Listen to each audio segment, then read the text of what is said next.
Commençons par voir comment connecter l'ordinateur et installer le logiciel. La Workscare L2 Max est équipée d'un blindage de protection, le laser n'éblouit pas les yeux. Remarque, lors de l'utilisation de la machine en version kit, n'oubliez pas de fermer le blindage de protection avant de commencer les opérations laser.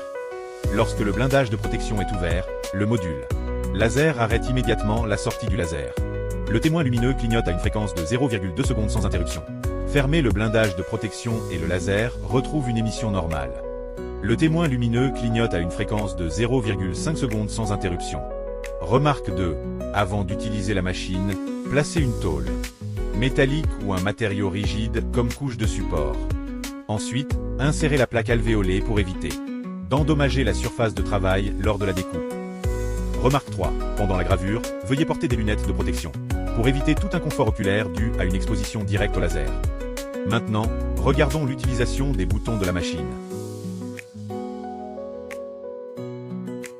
Ceci est le bouton d'arrêt d'urgence. Tournez-le vers la droite pour le relâcher et la machine entrera en état de réinitialisation. Lorsque le bouton est enfoncé, l'alimentation de la machine est coupée immédiatement et la machine cesse toute activité. Voici la clé de verrouillage de sécurité pour enfants. Tournez la clé vers la droite pour verrouiller la machine, la rendant inopérante. Si vous avez des enfants à la maison, il est recommandé de verrouiller la machine lorsqu'elle n'est pas utilisée pour garantir la sécurité. Tournez la clé vers la gauche pour activer la machine. Maintenant, branchons la machine. Sortez le bloc d'alimentation de la machine. C'est une alimentation 24V. Branchez-la sur le port correspondant. Voici le câble de données à double connecteur. Branchez le port Type-C sur le port correspondant de la machine.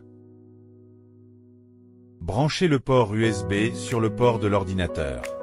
Ensuite, branchez l'alimentation de la machine. Appuyez successivement sur le bouton d'arrêt d'urgence, puis sur le bouton d'alimentation. À ce stade, la machine était déjà connectée à l'ordinateur. Retirez la carte SD de la machine. Prenez le lecteur de carte de la boîte d'accessoires et insérez la carte SD dans le lecteur. Ensuite, insérez-la dans l'ordinateur. Ouvrez le disque USB. Copiez les données qu'il contient. Enregistrez-les sur votre propre ordinateur en ***, créant préalablement un nouveau dossier ****.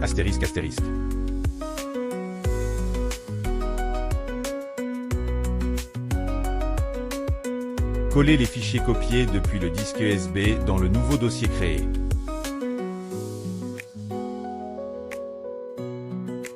Ouvrez le dossier ***05 for Windows ***. Ouvrez le dossier 02 Laser GRBL. Cliquez sur ce fichier pour commencer l'installation du logiciel. Voici un raccourci sur le bureau.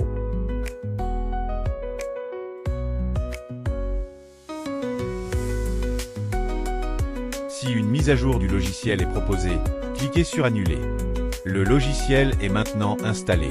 Nous devons d'abord installer le pilote. L'ordinateur doit disposer du pilote pour pouvoir se connecter à la machine. Cliquez sur Outils, puis sélectionnez Pilote CH340 pour lancer l'installation. Le pilote a été installé avec succès. Ensuite, allez dans ce PC, cliquez avec le bouton droit de la souris et sélectionnez Propriétés. Localisez Gestionnaire de périphériques et ouvrez-le. Développez port et vous verrez CH340, COM8, c'est le numéro de port COM de la machine. Si le numéro de port COM apparaît à la fois sur l'ordinateur et dans le logiciel, cela signifie que la machine est connectée avec succès à l'ordinateur. Le numéro après COM peut varier sur chaque ordinateur, mais les informations précédant CH340 restent identiques. Une fois l'installation du pilote terminée, examinons l'utilisation et la configuration du logiciel. Lorsque le logiciel n'est pas encore connecté à la machine, l'icône ici apparaît en gris. Cliquez sur le bouton éclair dans le logiciel. Lorsqu'il se change en bouton X rouge, cela indique une connexion réussie. Lorsque le logiciel est connecté avec succès à l'appareil, l'icône ci-dessous apparaîtra en couleur. Voici la commande manuelle. Vous pouvez saisir n'importe quel G-code ici. C'est le temps passé pendant le processus de gravure. Voici le journal des commandes, qui affiche les commandes en file d'attente et leur statut d'exécution. Voici la zone de contrôle de mouvement. Vous pouvez la déplacer vers la gauche, la droite, le haut et dans d'autres directions. Le logiciel affiche actuellement inactif dans le coin inférieur droit. Pour obtenir un effet de gravure stable, veuillez importer le fichier de configuration par défaut de la machine depuis la carte TF dans Laser GRBL avant de graver. Le fichier de configuration correspondant à Laser GRBL est Woxcare L2 GRBL configuration.nc. Maintenant, commençons à importer le fichier. Dans la barre de menu, cliquez sur Fichier, puis sélectionnez Ouvrir un fichier. Dans la boîte de dialogue de sélection de fichiers qui s'affiche, choisissez le fichier cible et cliquez sur Ouvrir. Réglage des paramètres de luminosité, de contraste et d'écrêtage des blancs. C'est le mode sculpture, où vous pouvez choisir librement. Vous pouvez régler la vitesse de gravure et la puissance en fonction du matériau, et également ajuster la taille des graphiques. Allumez le laser pour la mise au point. Lorsque vous survolez ce bouton, une infobulle Allumer la mise au point laser à 3% s'affiche. Après un clic, le laser s'activera à 3% de puissance. Cependant, ce niveau est généralement insuffisant pour un fonctionnement normal de l'appareil. Vous pouvez également clic droit pour modifier et sélectionner Éviter le bouton afin de procéder au réglage.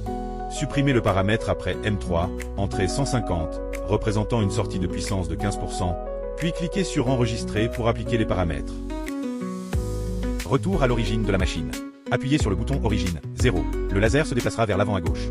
Après le retour à l'origine, le point de départ par défaut pour la gravure se situe à l'avant gauche, et l'objet à gravoir doit être positionné en fonction de cette origine. Remarque. Si le laser n'est pas ramené à l'origine, cela peut entraîner un dépassement de la zone de travail par le laser.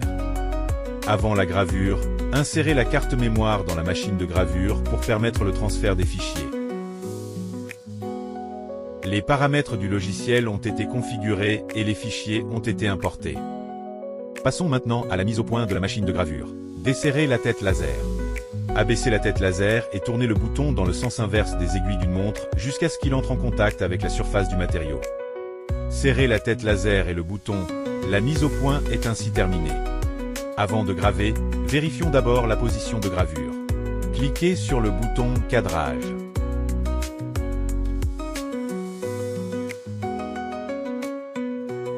C'est le bouton Exécuter du logiciel. Il devient rouge après avoir été cliqué. Ces deux boutons ne sont utilisables que pendant le processus de gravure. Cliquez sur le bouton triangle vers Exécuter le programme pour commencer la gravure.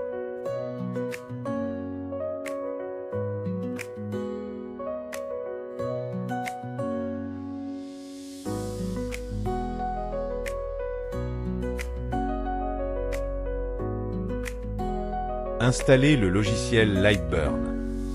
Ouvrez le dossier 05 pour Windows dans les données du disque USB. Localisez et ouvrez le dossier 03 Lightburn. Sélectionnez la version correspondant à votre système d'ordinateur, puis cliquez dessus.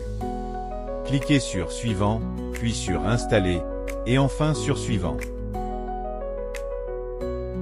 L'installation du logiciel est en cours.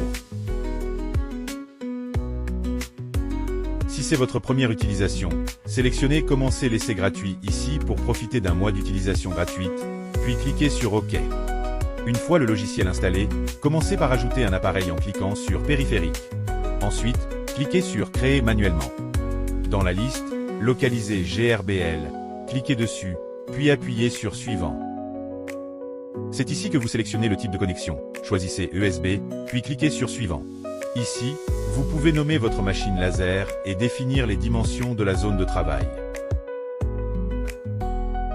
La zone de travail de la série L2 est de 300 x 300 mm. Après la configuration, cliquez sur Suivant, puis sur Terminer, et enfin sur OK. L'appareil est maintenant ajouté. Ensuite, sélectionnez le port correspondant.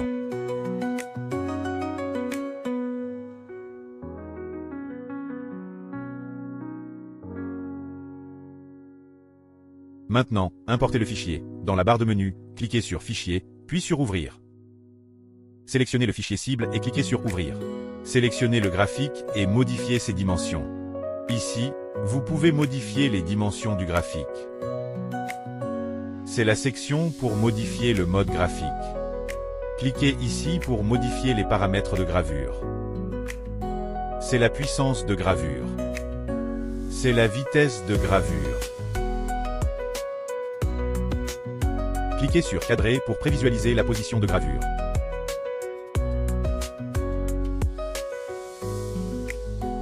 Cliquez sur Démarrer pour lancer la gravure.